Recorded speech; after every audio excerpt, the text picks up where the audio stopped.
The cold seeps through the floorboards.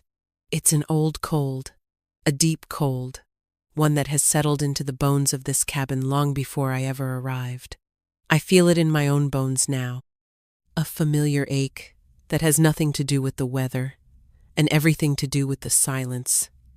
Outside, the forest is a wall of black and gray, teeth bared against the dying light. The wind whispers threats through the pines, secrets I don't want to know. This is the edge of the world, the place where maps get tired and the names of things are forgotten. It's perfect. It's my sanctuary, my prison. I press my forehead against the wavy, cold glass of the window pane, my breath a fleeting ghost on the surface. My reflection is a pale, washed-out thing, tired eyes.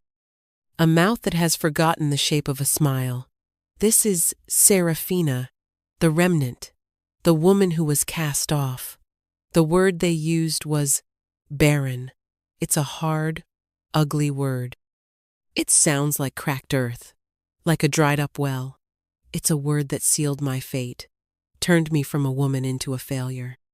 Damien had said it with a chilling sort of pity, as if my inability to carry his air was a personal inconvenience to him, a flaw in a product he could no longer use. He wasn't wrong. In our village, a woman's worth was measured in sons. I had none to give, so I left. Or, more accurately, I was allowed to leave, encouraged to disappear so he could find a new, fertile wife, without the inconvenience of my presence. I came here, to my grandfather's forgotten cabin, nestled against the border of the great northern woods, a place sane people avoided. They called it the land of beasts, of shifters, of things that were not human. Stories told to frighten children. But I learned quickly that the monsters in stories were far less cruel than the men in villages. The silence here is a living thing. At first, it was deafening, amplifying the screaming thoughts in my head, but slowly, it has become a comfort, a thick blanket that smothers the past. I trace a crack in the window with my fingertip. I am a collection of cracks now, held together by sheer, stubborn will. The will to not shatter completely. A flicker of movement outside snags my attention. It's not the familiar sway of a branch, or the shadow of a passing owl. This is different. Low to the ground. Large. My heart gives a painful lurch against my ribs. I pull back from the window, my breath held tight in my chest. I know the creatures of this forest. Deer, fox, the occasional bear lumbering through in the autumn. This is none of those. It is huge. A shadow detaching itself from other shadows. Sleek and powerful and wrong. My grandfather's voice echoes in my memory, a low rumble from a childhood long past. There are things in those woods, Serafina, older than men. You show them respect. You stay on your side of the creek, and they'll stay on theirs. The creek is less than 50 yards from my door. I stay very still, listening. The wind has died down. The silence is absolute, heavy, and then I hear it. A sound of dragging, a wet, heavy scrape against the frozen earth, and a whimper. Not animal. It's the whimper that makes my blood run cold. It's small, terrified, human. My hand flies to my mouth, stifling a gasp. I inch back toward the window, peering through the corner of the pane. The shadow has resolved into a shape, a wolf, but a wolf of impossible size, bigger than any bear I've ever seen. Its fur is the color of midnight, matted and dark with something wet. It's dragging a hind leg, leaving a slick, dark trail in the frost. And then I see the child. She's huddled against the massive creature's side, half hidden by its bulk. A tiny thing, no more than 4 or 5 years old, with hair like spun moonlight and a face as pale as bone. She's wearing a thin, simple dress, no coat. Her eyes are wide and dark, and utterly vacant. She doesn't seem to feel the cold. She doesn't seem to feel anything at all. She is looking directly at my cabin. The wolf collapses. It goes down with a heavy, final thud, its great head hitting the frozen ground with a sound that travels through the soles of my feet. It tries to lift its head, lets out a low, pained groan, and then lies still. Only its side moves. A ragged, shallow rise and fall. The child doesn't react. She doesn't cry out. She simply stays where she is, a small, silent statue beside a dying monster. Fear is a physical thing. It's a cold fist closing around my throat. My mind screams at me. Bar the door. Put out the light. Hide. This is a beast from the forbidden woods. It has brought its own ruin to my doorstep. It is not my problem. It is not my problem. The words echo in the hollow space inside me. The same words everyone in the village had thought, had said with their eyes, when Damien cast me aside. Not my problem. I was an inconvenience, a stray to be ignored. I look at the little girl. Her face is a perfect, blank slate of trauma. She is unseen, unheard, abandoned to the cold, next to the only protection she has, which is now bleeding out onto the unforgiving earth. I see myself in her vacant stare, and something inside me, something cracked and broken, shifts. A hot, fierce wave of something that feels terrifyingly like rage or purpose. No, not on my watch. I will not be the person who turns their back. I will not let her feel what I felt. Abandoned by the world. My fear is still there, a shrieking thing in the back of my skull, but my body is already moving. I grab the heavy wool blanket from my cot. I pull on my worn boots. My hands are shaking so badly, I can barely work the latch on the door.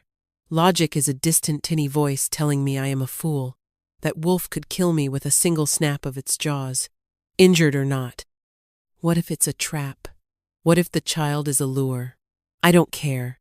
My compassion, the soft, stupid heart that has only ever brought me pain, is suddenly stronger than my fear. It's a revelation. I open the door. The cold hits me like a physical blow. The air smells of pine and blood. The little girl's head turns.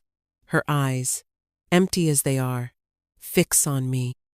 The wolf lifts its head a bare inch, a low growl rumbling in its chest. It's a weak sound, but the menace is unmistakable. It is protecting her, even now. It's okay, I whisper, my voice trembling, the words turning to mist in the air. I'm not going to hurt you. I want to help. I take a slow step forward, holding the blanket out like a peace offering. The wolf's growl deepens, but it doesn't have the strength to do more. Its golden eyes are sharp, intelligent, and filled with a desperate, raging pain. They are not the eyes of a dumb beast. I focus on the child. Hello, I say softly, my voice cracking. It's so cold. You must be freezing. She doesn't answer.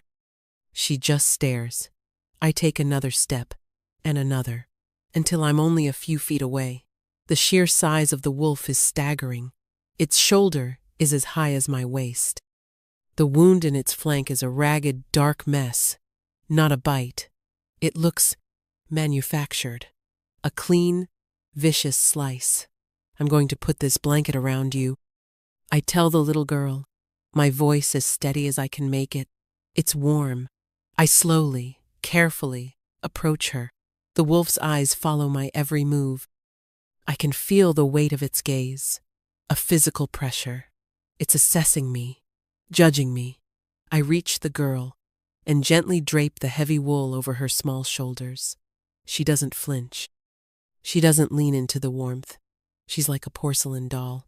I wrap it around her, my fingers brushing her icy skin. Her eyes remain fixed on my face. There is nothing there. No fear, no relief, nothing. Can you come inside? I ask, my heart pounding. It's warm inside. There's a fire. Silence. The wolf lets out another pained groan, and its head sinks back to the ground. Its breathing is getting shallower.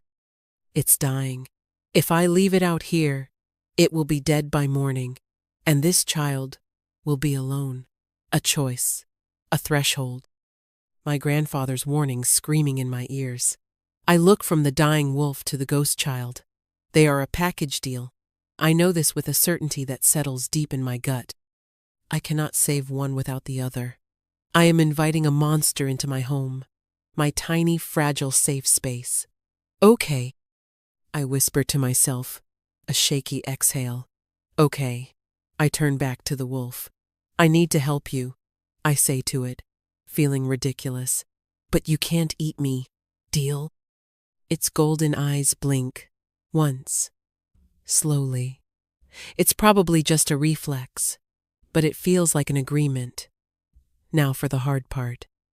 I go back inside, grab the small deerskin rug from my hearth. It's not much, but it's better than dragging it across the frozen dirt. I lay it out beside the wolf. I need to move you, I say, my voice low and calm, the way you'd speak to a spooked horse. This is going to hurt. I'm sorry. Getting the massive creature onto the rug is a nightmare. It's impossibly heavy, a dead weight of muscle and bone. The wolf seems to understand what I'm trying to do. It makes a weak effort to shift its weight, a guttural sound of agony tearing from its throat as it moves. The smell of its blood is thick in my nostrils, metallic and raw. I pull. I grunt. I heave. My muscles scream in protest. Inch by agonizing inch, I drag the rug and its terrible burden across the threshold and into the single room of my cabin. The monster is inside. I collapse against the now closed door, my lungs burning, my body trembling with exertion and terror. The cabin feels impossibly small now, crowded by the presence of this giant dying creature. The little girl has followed me inside. She stands by the wolf's head, her hand resting lightly on its massive brow, the blanket pooled around her feet. She is still silent, still watching me. The wolf's ragged breaths fill the room. I have crossed a line. There's no going back. My quiet, lonely world has just been invaded by a nightmare and its ghost. And for the first time in a long time, the silence is gone, replaced by the sound of a life struggling to hold on. The first 24 hours are a blur of adrenaline and fear. I work on instinct, drawing on the long-forgotten lessons my grandfather taught me about animal husbandry and herbal remedies. He was a man of the earth, and some of his knowledge stuck. First, the wound. I boil water, my hands shaking as I gather my meager supplies. Clean rags, the strong thread and needle I use for mending my clothes, and a jar of potent, foul-smelling salve he taught me to make from yarrow and comfrey root. Good for closing wounds and fighting infection. Approaching the wolf is the hardest thing I've ever done. It lies on the rug, its eyes tracking me, a low warning rumble starting in its chest as I kneel beside it with the bowl of hot water. Shh, I murmur, my voice thin.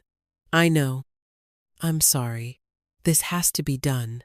The little girlie started calling her Aurora in my head, the name of a distant, silent staress, a constant, quiet presence at its head. She watches me with those unnerving, empty eyes. I dip a rag in the water. I have to clean it, I say to the wolf, to the girl, to the cabin itself. It's going to hurt. As my hand, holding the warm, wet cloth, touches the edge of the gash, the wolf's muscles tense. A snarl rips from its throat, lips peeling back to reveal teeth like daggers. A wave of pure, primal terror washes over me. I freeze, my hand hovering. This is it. This is where it kills me. But then, something happens. The little girl, Aurora, lays her tiny hand on the wolf's giant snout. She doesn't say anything. She just touches it. The growl subsides into a low, pained whine. The wolf's gaze softens, just for a second, as it looks at her. Then its golden eyes, shift back to me. They are filled with agony, but also resignation, permission. My heart is hammering against my ribs like a trapped bird. I take a shaky breath and begin to clean the wound. It's deep and brutally clean, as if carved by a blade, not a claw or tooth mark. This was deliberate. My fingers work gently, washing away the dirt and dried blood, exposing the raw muscle beneath. The wolf shudders, whimpers low in its throat, but it doesn't move to stop me. It endures. Stitching the wound is even worse. The needle seems so small, so inadequate for such a task. Each push of the needle through its tough hide makes its body flinch. I whisper apologies the entire time, my voice a constant soothing hum. "I'm so sorry. Almost done. You're so brave." Just a little more. When I'm finished, my own shirt is soaked with sweat. I slather the wound with a dark, thick salve. The wolf smells of herbs and blood now. It seems utterly exhausted, its eyes half closed. Through it all, Aurora watches, silent, judging. Next, the child. She needs food, to warmth. Something. I heat what's left of my venison stew, the smell filling the small space. I pour some into my only other bowl and approach her carefully. "You must be hungry," I say, holding it out. She looks at the bowl, then back at me. No reaction. I place it on the floor near her. I sit on my cot across the small room, trying to seem as non-threatening as possible.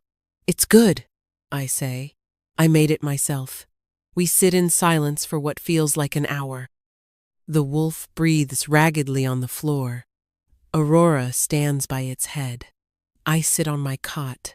The stew grows cold. Finally, defeated, I retrieve the bowl. She hasn't touched it. I try again with a piece of bread, with a cup of watered-down milk from the goat I keep out back. Nothing. She won't eat. She won't drink. She won't speak. She is a stone. The days settle into a strange, tense routine. Morning. I check the wolf's wound. I offer Aurora food. Midday. I do my chores, milking the goat, checking my snares, always aware of the two silent beings in my cabin. I leave the door ajar, hoping the fresh air helps, but a part of me is terrified of what might be drawn to the smell of blood. Evening. I clean and redress the wound. I try to feed Aurora again. I light the single lamp, and the world shrinks to the four walls of this room. The most unnerving thing is the healing. The wolf is healing at a rate that is not natural. What should have been a fatal wound, or at least one that would fester for weeks, is closing with impossible speed. Within 3 days, the stitches are pulling tight on newly formed skin. By the 5th day, the gash that was deep enough to expose bone is just a raw, pink line. It's supernatural, undeniable. My grandfather's stories whisper at the edges of my mind. Shifters. Men who could wear the skin of beasts. I'd always dismissed them as fables. Now, I'm not so sure. The oppressive silence starts to wear on me. It's different from the silence of being alone. This is a silence, with weight, with expectation. So I start to talk. At first, it's just narrating my actions. "Time to change your dressing," I'd say to the wolf. "Let's see if you'll eat today, little one." To Aurora. But the silence that answers me is too vast. It needs to be filled. One evening, as I'm carding wool by the fire, the wolf watching me with those unnervingly intelligent eyes, I just start. "They called me Baron," I say to the creature on my floor. The word hangs in the air, ugly and sharp. Saying it aloud feels like pulling a splinter from my soul. The wolf's ear twitches. Encouraged, I continue. I talk about Damien, about his handsome face and his cold heart, about how his love felt like a transaction, one I failed to complete. He wanted an heir, a son to carry his name. It was all he ever talked about. And my body was a disappointment, a betrayal. I tell the wolf about the whispers of the village women, the pitying looks, the way they'd clutch their own children closer when I walked by, as if my emptiness was a disease they could catch. I feel like a ghost sometimes, I confess, my voice barely a whisper. Like, I'm not really here. Like my only purpose was to be a vessel, and since I failed at that, I'm nothing. The wolf makes a low sound in its throat, not a growl. Something else, a soft rumble. It shifts its weight, dragging itself a few inches closer to my stool. Its golden eyes are fixed on me, and for a crazy, impossible moment, it looks like it understands. It looks like sympathy. From then on, he becomes my confidant. The great, silent wolf on my floor. I tell him everything. My fears of the winter. My memories of my grandfather. The secret, shameful ache in my arms for a child I would never hold. I tell him about the day I left the village. How no one tried to stop me. How relief and profound loneliness had warred inside me. And he listens. He always listens. His presence is a steady, solid anchor in the room. I start to feel not safe, exactly, but less alone. Aurora remains a mystery. She started eating on the 4th day, small, nibbling bites from a piece of bread I left for her, taken only when she thought I wasn't looking. She drinks water, but she remains silent. She moves like a wraith, always near the wolf, her small hand often resting in his thick fur. Her trauma is a wall I don't know how to breach. So I talk to her too. I tell her stories my grandfather used to tell me, about mischievous sprites in the moss and the old man in the moon. She just stares, her expression unchanging. One night, about a week after their arrival, a storm rolls in. Wind howls around the cabin, rattling the door in its frame. A branch cracks and falls onto the roof with a deafening crash. I jump, a cry escaping my lips. My heart is racing. I hate storms. They always make me feel small and vulnerable. I'm sitting on my cot, hugging my knees to my chest, when I feel a nudge against my hand. I look down. The wolf has dragged himself over to my bedside. He's healed enough to move with a limping grace now. He nudges my hand again with his wet nose. His golden eyes are soft in the lamplight. He's comforting me. My throat tightens. This giant, terrifying creature from the wild is offering me comfort, a thing no person has offered me in years. Hesitantly, my hand trembling, I reach out and touch his head. His fur is thick and coarse, but warm. So warm. He leans into my touch, a deep, vibrating rumble starting in his chest. It's not a growl, it's a purr. A purr so deep it resonates through my hand, up my arm, and into my chest. Tears well in my eyes. I don't know why. For the kindness of it. For the shock of it. I sink my fingers into his fur, my other hand coming up to stroke his broad, powerful neck. He closes his eyes, sighing. In this moment, he is not a monster. He is my protector, my friend, the keeper of my secrets. Fear has been slowly, quietly replaced by something else, something warm and dangerous and utterly new, a connection, a sense of belonging with these two broken, silent beings. I feel safer here, in a tiny cabin with a supernatural wolf and a ghost child, than I ever did in the village. I called home, and that thought is the most terrifying and wonderful thing of all. The days turn into weeks. A fragile peace settles over the cabin, a rhythm of shared silence and one-sided conversations. The wolf, who I now just call Wolf in my mind, is almost completely healed. He moves without a limp, A silent, fluid shadow pacing the small confines of my home. His presence is immense, but no longer threatening. It's grounding. When he lies by the hearth, the whole cabin feels anchored. Aurora has started to come alive, in small, almost imperceptible ways. She still doesn't speak, but she follows me with her eyes now, a flicker of curiosity in their depths. She will occasionally pick up a smooth stone I've left on the table, or trace the patterns in the wood grain of the floor. Tiny explorations of the world around her. She has also started a new silent game. Whenever I am tending to the fire or kneading bread, she will creep up behind me and very gently, very lightly, touch my back. The moment I turn, she is gone, hiding behind the wolf or my cot, peeking out with a sliver of a face. It's the first sign of playfulness I've seen in her. It makes my heart ache with a fragile, painful hope. I continue my nightly confessions to Wolf. I tell him about my shame, my feeling of being fundamentally broken. Damien said I was incomplete. I whisper one night, the fire crackling, casting dancing shadows on the walls. Wolf lies with his head on his paws, his gaze fixed on my face, like a puzzle with a piece missing, and everyone looked at me like that, like they could see the hole right through me. He whines softly, a sound of profound empathy. He pushes his great head under my hand, demanding a touch. I stroke his fur, the repetitive motions soothing my frayed nerves. His warmth is a constant comfort, but the world outside the cabin does not forget. It comes on a Tuesday. The air is crisp and cold, the sky a brilliant, cloudless blue.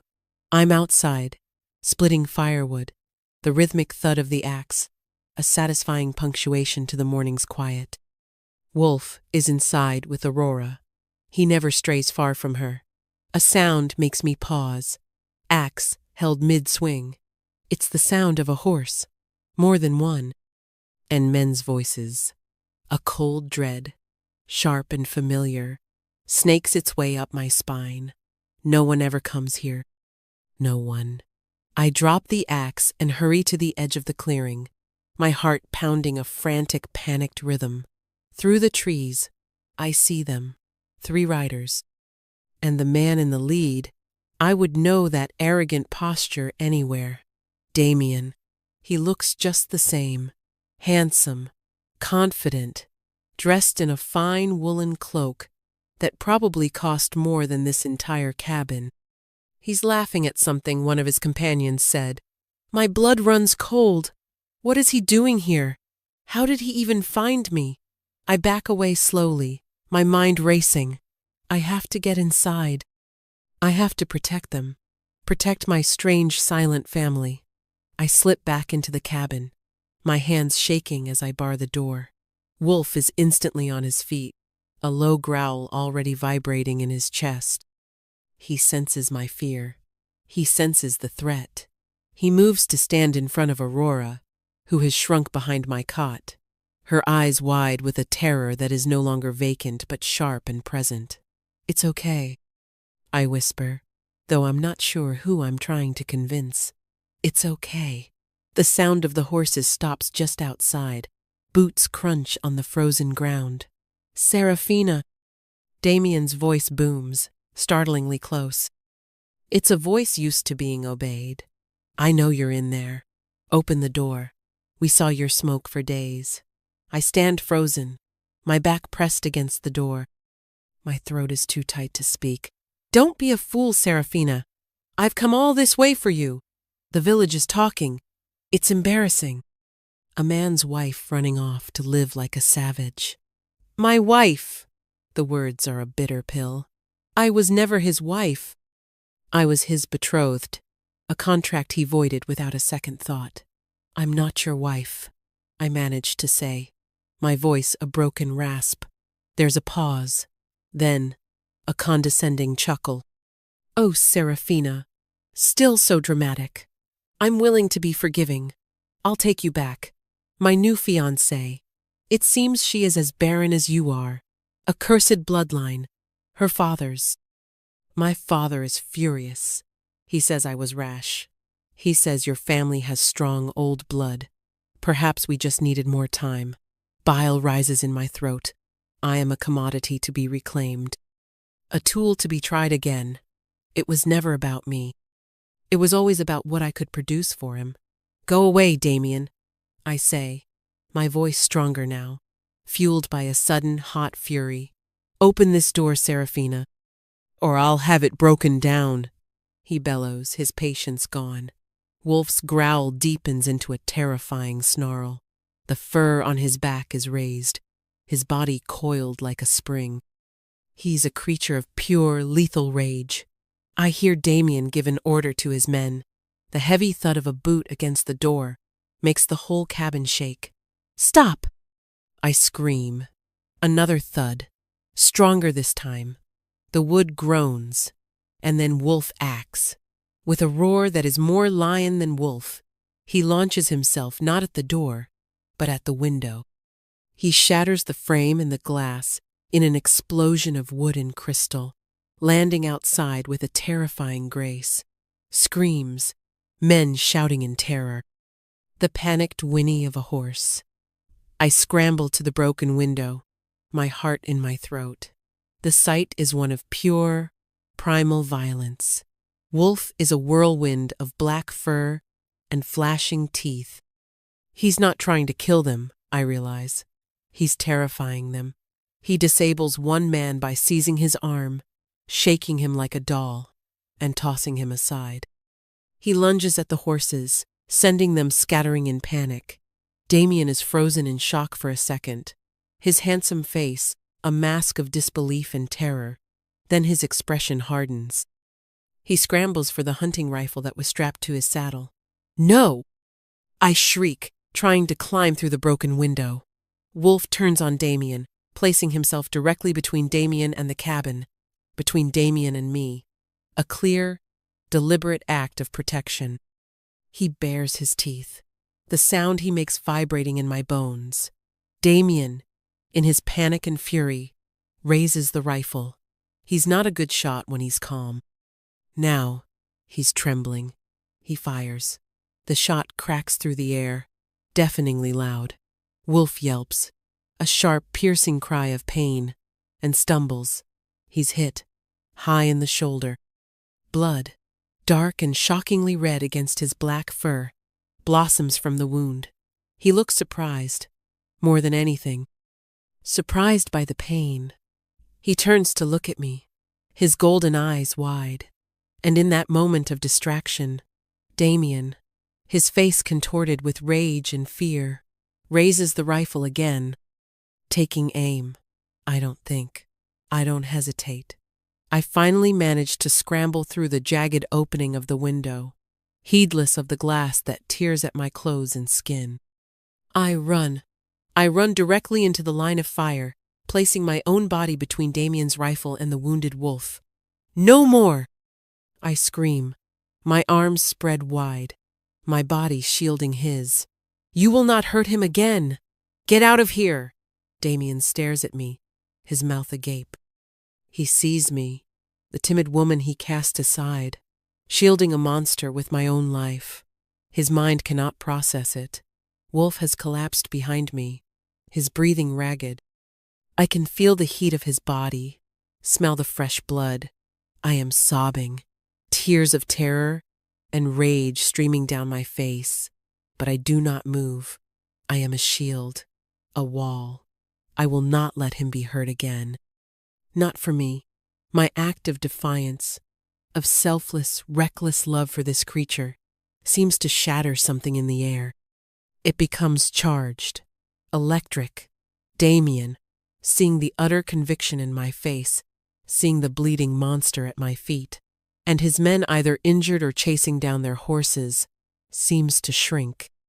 His bravado evaporates, replaced by stark fear. He lowers the rifle. He backs away, stumbling. He turns and flees into the woods, his remaining conscious man scrambling after him, and then we are alone. The silence that descends is profound, broken only by my ragged sobs and the wolf's harsh, pained breaths. I fall to my knees beside him, my hands hovering over the new, terrible wound. I'm sorry. I weep, my tears falling onto his dark fur. I'm so sorry.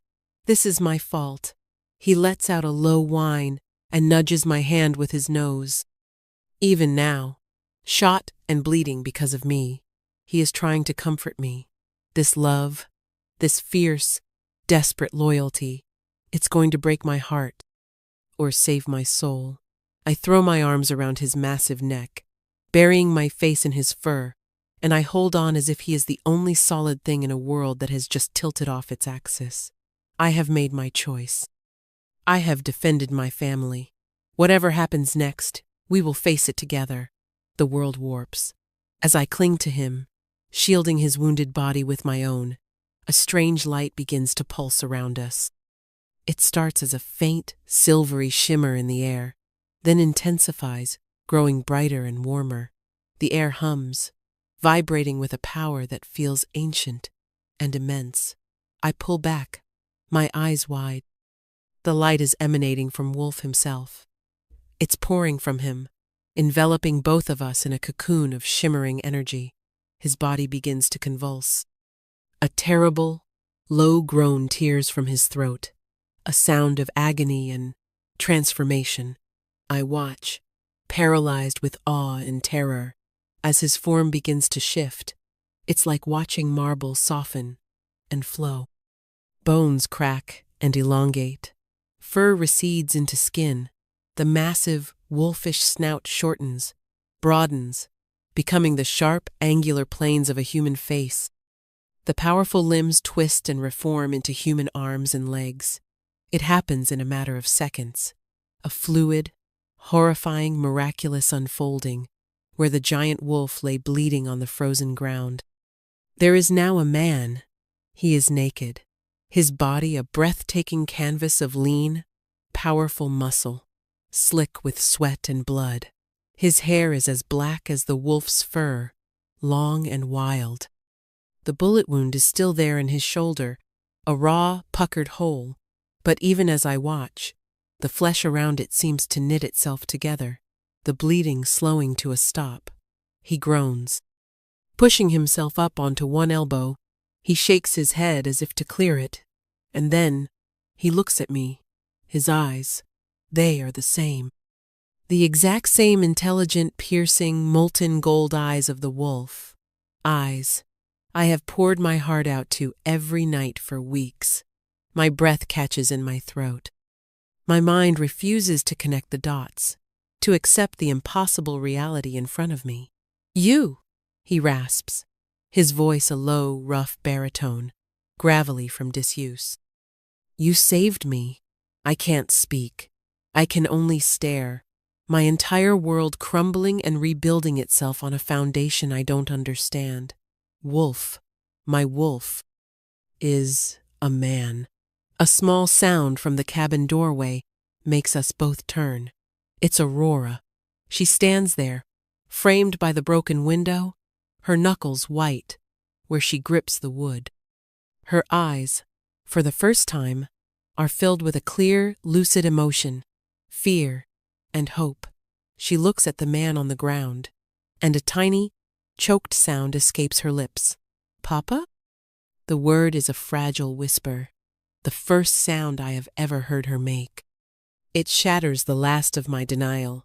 The man her father looks at her, and his hard, pain-filled expression softens into one of pure, heartbreaking love. Aurora? He breathes. He tries to get up, to go to her, but he's too weak. He sags back, hissing in pain as his shoulder protests the movement. I am caught between them, a stunned spectator in a drama far older and deeper than I can comprehend. The man on the ground, the alpha, the father, the shifter from my grandfather's tales, and me, the human woman who talked to a wolf who healed him, who confessed her deepest secrets to him. He heard it all. A hot, mortifying blush creeps up my neck. Every whispered confession, every tear shed in the firelight, every secret about Damien and my own brokenness, He heard it all. As a wolf, as a man, his golden eyes find mine again. There's no mockery in them, only a deep, profound gratitude, and something else, something intense and possessive that makes the air crackle. My name is Theron, he says, his voice gaining a little strength. I owe you my life, both our lives. Theron, the name sounds like legend. I finally find my voice, but it's just a whisper. You're real. A grim, tired smile touches his lips. More real than you know. He glances at the retreating figures of Damien and his man, now just specks in the distance. Your ex-partner? The question is loaded. He knows everything. He knows the entire pathetic story. I can only nod, unable to look at him, staring instead at a crack in the frozen earth. He will not trouble you again, Theron says. And the words are not a promise, but a statement of absolute fact. The authority in his voice is immense. It's the voice of a king, the Alpha King. The title springs into my mind, unbidden, from the old tales. The leader of the shifter clans in the Great Woods. I have been housing royalty, and I didn't even know it. Aurora takes a hesitant step forward, then another. She crosses the clearing and comes to my side, not his. She slips her tiny, cold hand into mine. Her grip is surprisingly strong. She is still looking at her father, but she is anchored to me. Theron's gaze softens as he watches the small gesture. He looks from his daughter's hand in mine, up to my face. The intensity in his eyes is startling. Your selfless act, he begins, his voice low and serious. Shielding me. It broke the curse. Curse? I whisper, confused. I was trapped in that form, he explains, his jaw tightening, ambushed by human hunters who use iron blades laced with poison. It locks us in our animal skin, severs the connection to our human half. It's a death sentence, a slow one. But your willingness to sacrifice yourself for a beast, an act of pure heart, with no hope of reward, it shattered their magic. He pauses, and his gaze becomes even more penetrating. It fulfilled the prophecy. I stare at him, uncomprehending. Prophecy? He looks away, a flicker of something that looks like fear, or maybe guilt, in his eyes. He doesn't answer the question. Instead, he says a different word. A word that hangs in the cold air between us, heavy with implications I can't begin to grasp. Mate. The word is a key turning in a lock I never knew existed. It explains nothing and everything all at once. The way he watched me, the way he comforted me, the fierce, immediate connection I felt, the sense of belonging. It wasn't just kindness. It wasn't just comfort. It was destiny. I feel the ground shift beneath my feet, not from an earthquake, but from the sheer weight of revelation. My entire life, my lonely, broken existence, has just collided with a world of magic, prophecy, and fated mates, and I am standing at the very center of it all, with the hand of a silent child in mine, and the golden eyes of a king fixed upon me. The aftermath is a haze of shock and disorientation. We get him inside. It's a struggle. He's weak, leaning heavily on me, his bare skin shockingly hot against my clothes. Every step is an effort. Aurora hovers near us, a silent, worried satellite. I settle him on my cot, the only soft place in the cabin. It seems impossibly small for his large frame. I cover him with every blanket I own. He's shivering, the shock of the transformation and the injury finally setting in. His wound is still healing at an unnatural rate, but it's not instantaneous. It's a deep, angry-looking puncture, the flesh around it bruised and swollen. I clean it as gently as I can, my hands trembling. It's one thing to tend to a wolf. It is another thing entirely to tend to the naked body of a man who is also that wolf, a man who is a king, a man who called me mate. He watches me work, his golden eyes never leaving my face. The silence in the room is different now. It's not empty. It's charged with unspoken questions and staggering truths. I can feel his gaze on me like a physical touch, tracing the lines of my face, my neck, my hands. It makes my skin prickle with a strange heat. I am intensely aware of my worn dress, the dirt under my fingernails, the frantic beating of my own heart. He heard every pathetic word I ever said to him. He knows my deepest insecurities, my most private grief. He knows I am the barren woman, the outcast. The thought is so mortifying, I can barely meet his eyes. "You don't have to do this," he says, his voice a low rumble. "You're hurt," I reply, my voice tight. I focus on tying the bandage, my knuckles brushing against the hard warmth of his chest. A jolt, like lightning, shoots up my arm. I pull my hand back as if burned. He catches my wrist. His grip is gentle, but unyielding. His skin is hot. Serafina. Hearing him say my name in his human voice sends a shiver through me. "I watched you," he says softly, his gaze searing. "I listened. When you spoke of your pain, I felt it, as if it were my own. My throat closes up. I can't breathe. What that man, what your village did to you." His voice drops, turning hard as granite. They threw away a treasure they were too blind to see. Tears spring to my eyes, hot and unwelcome. No one has ever defended me. No one has ever called me a treasure. I try to pull my hand away, overwhelmed, but he holds fast. "I am not a treasure," I whisper, the words tasting like ash. "I'm broken." "No," he says, his voice fierce. "Your heart, the compassion in you, it's the strongest thing I have ever witnessed. It saved my daughter. It saved me." His thumb strokes the sensitive skin of my wrist, sending sparks dancing along my nerves. The touch is both a comfort and a threat. It promises a world of feeling I am not equipped to handle. I finally manage to pull my hand free, clutching it to my chest. I need space. I need to think. I retreat to the other side of the cabin, busying myself by stoking the fire, my back to him. "What does it mean?" I ask the flames. "What you said." "Mate." I can feel him shift on the cot. "It means that you are the other half of my soul, that my life is bound to yours. It is a bond forged by destiny, deeper than any law or choice." He says the words simply, as if stating the color of the sky, the other half of my soul. The idea is too big, too overwhelming. It doesn't fit into the small, gray world I've built for myself. I'm human, I state, a foolish, obvious fact. "You're not." "It doesn't matter," he says. "It is rare, but it happens. The fates do not care for the boundaries of species."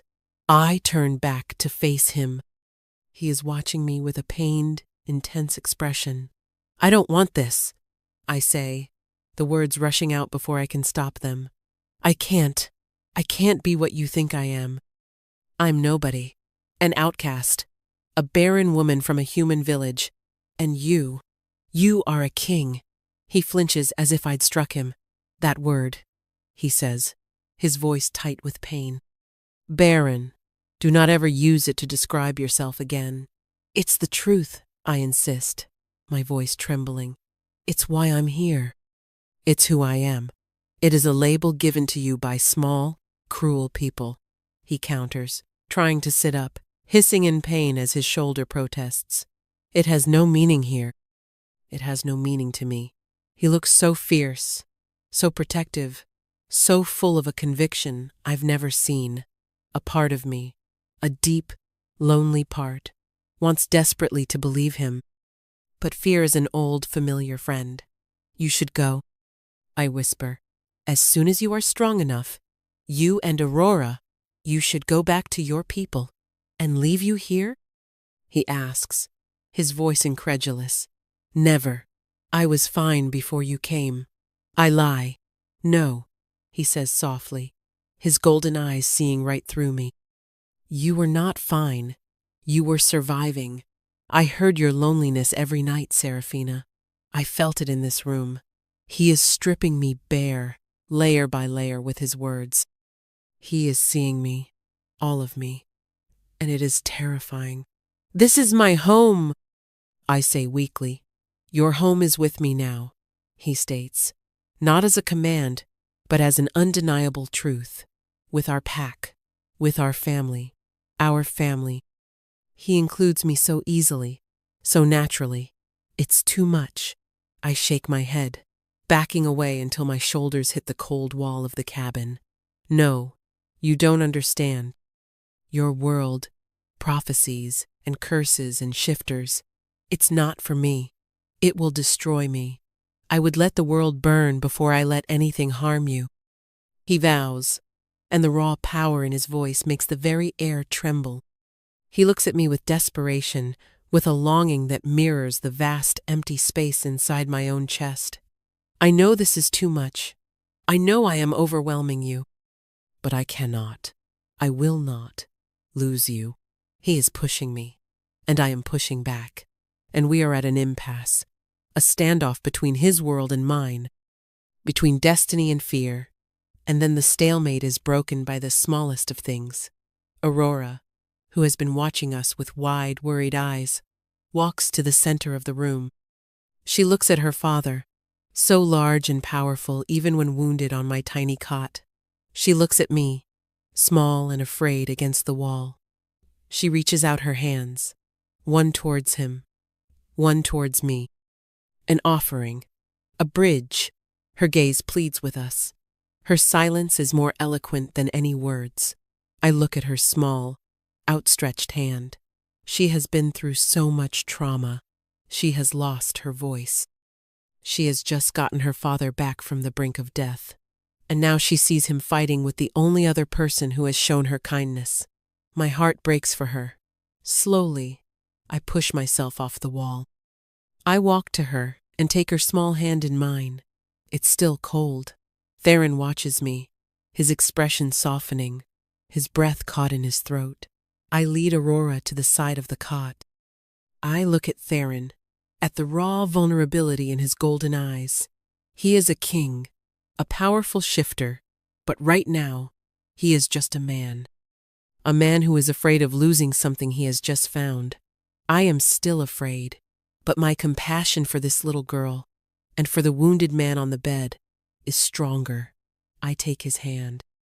His skin is hot, his fingers long and strong, his wrap around mine, instantly, desperately, and so we stand, a broken, mismatched chain. The king, the outcast, and the silent child. Aurora looks at our joined hands. A small, almost imperceptible smile touches her lips. She then looks up at me, her eyes clear and focused, and she speaks her second word, a word directed at me, a plea, a command, a statement of fact. Stay. The word is a tiny, perfect arrow that pierces straight through the armor around my heart. Stay. Theron's breath hitches. His grip on my hand tightens. He looks at me, his eyes shimmering with unshed tears. I listened to you for weeks, he confesses, his voice thick with emotion. I heard you talk about the child you ached for, the family you thought you could never have. He lifts our joined hands, his gaze dropping to where Aurora still holds on. Serafina, look, it's right here. He's right. All my grief, all my loneliness, all my feelings of being broken and worthless, they were rooted in the belief that I could never have this, a family. A child's hand in mine, the loving gaze of a partner. And here it is, offered to me, a strange, magical, terrifying family that crashed into my life. My fear doesn't vanish, but for the first time, hope is stronger. I was so afraid. I whisper, the confession tasting of salt and relief. "So was I," he admits, his voice raw. "I was trapped, dying, watching you, so kind and strong, and unable to tell you, unable to touch you as a man. It was a torment. I think I fell in love with a wolf," I say, a hysterical little laugh bubbling up in my chest. "And I fell in love with the woman who saved him," he replies, his voice dropping to a husky whisper. He tugs gently on my hand, pulling me closer. I don't resist. I lean in, my free hand coming up to cup his jaw.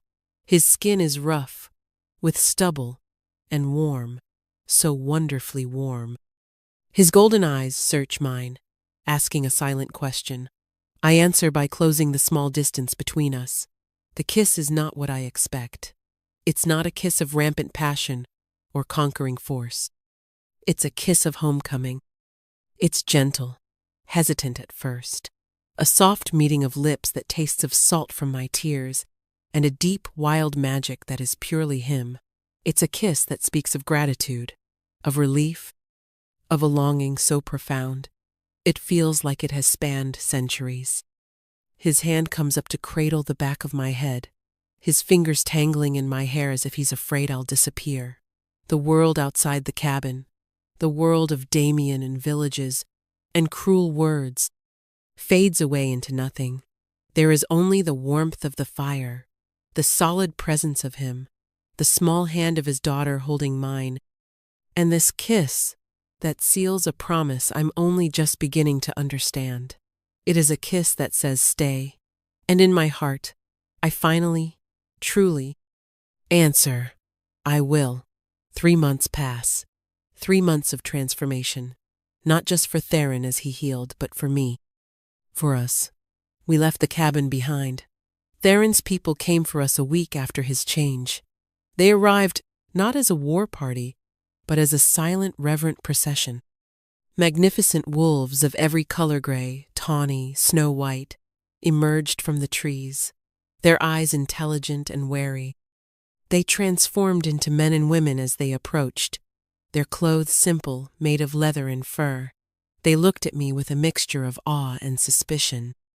The human who had saved their king, the journey to their settlement, deep in the heart of the woods, was a dream. Theron, now fully healed and radiating an aura of calm authority, carried Aurora, who refused to be more than a few feet from either of us. I rode on the back of a gentle silver-furred wolf, who, I learned, was Theron's second in command, a stern-faced woman named Celeste. Their home is not a village of huts, but a stunning network of dwellings, built into the embrace of giant, ancient trees, connected by rope bridges and winding staircases carved from living wood. It's a place that breathes with the forest, a testament to a life lived in harmony with nature, not in opposition to it. They call it Silverwood. At first, my presence was a disruption. I was an outsider, a fragile human, in a world of breathtaking power. They were polite, deferential because of Theron's decree, but distant. I could feel their eyes on me, wondering what their alpha king saw in this quiet, plain woman. They value strength, prowess, and fertility. I possessed none of their virtues. Theron never wavered. He presented me not as a rescued stray, but as his mate, his Luna, his equal. He did it in a formal ceremony in the great hall, a vast, open-air chamber at the heart of the largest tree. "She is not Luna because I chose her," he announced, his voice ringing with power, his hand holding mine possessively. "She is Luna because destiny chose her. Her heart is the strongest shield in this pack. Her compassion is the sharpest weapon. She saved your king when no one else could. She is the other half of my soul, and you will show her the respect she is owed."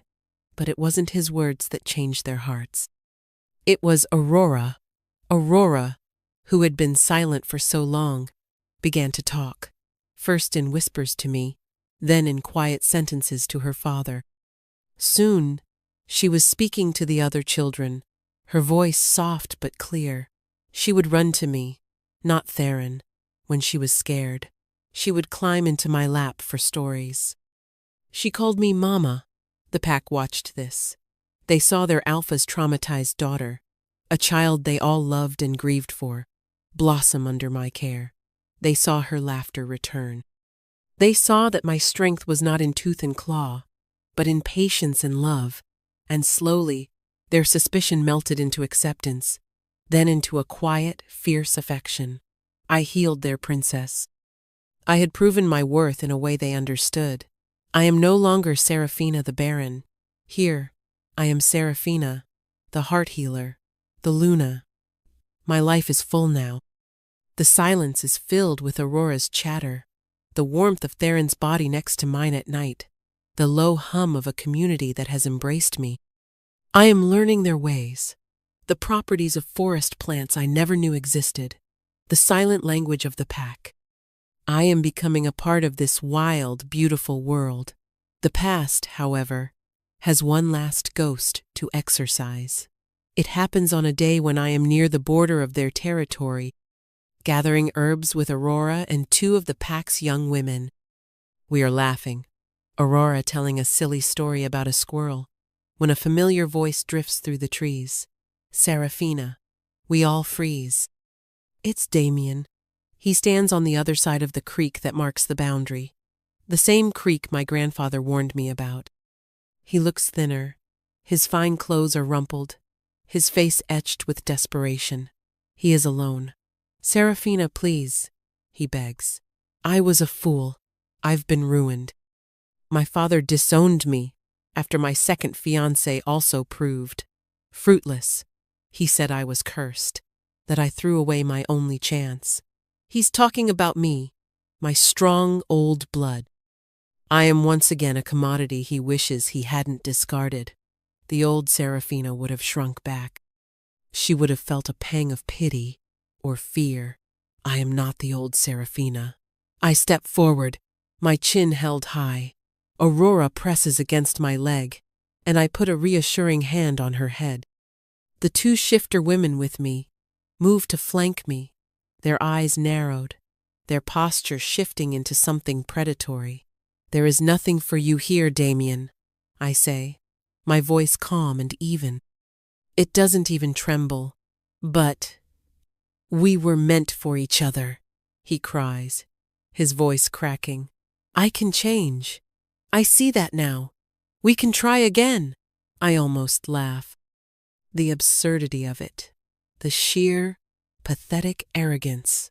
Before I can reply, a low growl sounds from the woods behind me. Theron emerges from the trees, moving with the silent, fluid grace that still takes my breath away.